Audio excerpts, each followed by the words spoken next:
This is Nikki with Stone Academy, and today I'm going to teach you how to place a patient on the bedpan. Before we get started, let me show you some of my supplies here. So I have a bed pad, which is an incontinent pad. Incontinent means that the person cannot control their bladder and or bowel, so they urinate on themselves. And then we have 2 sets of gloves. Make sure you get these.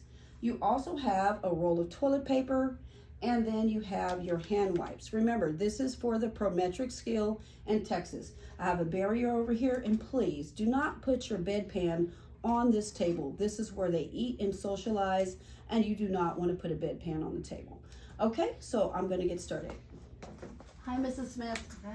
How are you today? I'm fine. My name is Nikki. I'm your student nurse aide today, and I'm here to put you on the bedpan. Is this a good time? Yes. Okay, great. You have your call light, and that's how you called me, right? And Yes. it's within reach. All right, so what I'm going to do first is I'm going to wash my hands. That's my 5 steps. I'm going to lock my wheels. I'm going to pull my curtain for privacy, and then I'm going to make sure your bed is low and safe. The reason why I don't have it at the height of my waist, because if you turn around and you leave your patient, you'll leave them unsafe. So we have it just good enough that you can still bend with your knees and still take care of your patient. And this is for test purposes. All right, so when I have a glove skill, the first thing I do is I put my gloves on. So I'm gonna put my gloves on, and when you put gloves on, make sure that you put them all the way down your wrist for ultimate protection. All right, so I'm going to get my bedpan, and the reason why I don't have my bedpan is because you don't want to put it on the table. All right, because that's where they eat. So here's a bedpan. As you can see, it's kind of wider at the top, and that would be the top. This is where you would put it under the buttocks. So the widest part goes to the widest part of the buttocks, and as you can see, there's a little indentation just like the buttocks. The top part here, or what we call the bottom part, would be where you urinate, or your genitals would be there. And so if I turned it flat ways, you can see that this kind of spikes up a little bit, and this would harm the back or the spine. So you don't want to put this on the spine. So make sure this goes to the buttocks. All right, so we're going to get our bed pad, and we're going to put our bed pad on the bed. Mrs. Smith, can I put this on your bed? Okay, so if I do it this way, put it on the bed like this, I know I'm going to put it under the patient this way. So I'm kind of already preparing it. All right, so the only thing that you need to uncover on the patient is just her buttocks area. There's no need to uncover her all the way. All right, so Mrs. Smith, can you bend your knees up? And then on 3, I'm going to have you lift your hips all the way, okay? Okay. 1, 2, 3. All right, how does that feel? That's just all right. And then we don't touch anything else at this point, so I'm going to show you how to take off your gloves, because we're going to have to put her head of her bed up, but we do not want to touch that remote because we were just under her buttocks, okay? So here we go. We're going to take this off. I use my little duck method, quack, quack, and then the other duck ate up the glove, and then we put this inside out. We do not want to touch the outside, so do not pull them off at the bottom. Pull them off on your fingertips. And I do have another video for that. Wash your hands immediately. Anytime you take off gloves, you want to wash your hands. So stay over here. You're by the trash. You can remember that you need to put the head of the bed up. Okay, are you ready for your head of the bed up? Yes. Okay, here we go. Some patients get a little scary with the bed moving, and they feel like they're in water. That's so, fine. Thank you. okay, so she said that's fine. All right, thank you.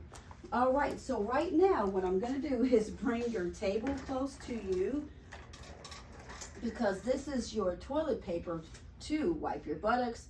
These hand wipes, I will bring you one when I come back, and these are my gloves, okay? So don't touch those. All right, use your call light and let me know when you're done. I'll be behind the curtain. All right. Okay, Miss Smith, are you all done? Yes. Okay, well, when I come in the room, I have a statement that I use gloves on down, okay? So I'm gonna put my gloves on, and what does that mean? I put my gloves on, and I bring the patient down, because it gets a little hard on their buttocks for them to sit there so long. You think so? Mm-hmm. All right, so since my gloves are clean, I can touch my remote, and don't forget, they can get a little dizzy when you bring them down, so let them know that you're putting the head of the bed down. Okay, we're going down, Mrs. Smith. How you feeling? Fine. All right, good. Good. All right, so were you able to use your toilet paper? Mm-hmm. All right, here's your hand wipe. Okay. And you just wipe your hands really good, okay? Okay. And we're gonna see what kind of bowel movement you had. Oh. I'm gonna get rid of my towel. I'm gonna get rid of my toilet paper or your wipe. And then I move this out the way. And on 3, I'm gonna have you lift your buttocks, okay? 1, 2, 3. Pull all of this out. And I'm gonna get rid of my pad. Come over here. We pretend like there's some BM in here and just pour it away from us. Make sure you don't touch the toilet for cross-contamination. Come over here and get about the same amount of BM that you think that you had in there. Swish it around, pour it again away from you. As you can see, if you pour it towards you, that would be a problem.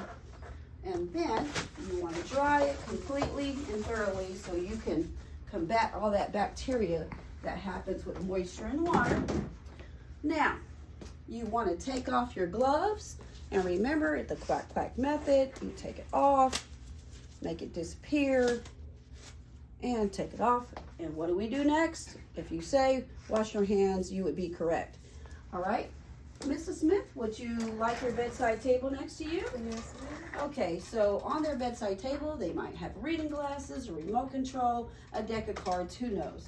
And then would you like your curtain open? Yes. And what I'm doing is called indirect care. You want to give them rights and preferences and things like that.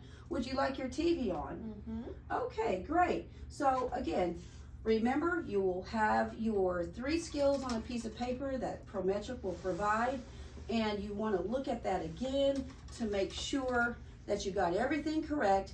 Maybe they gave you the right side and you did the left side. At that point, guess what you could do? Say correction.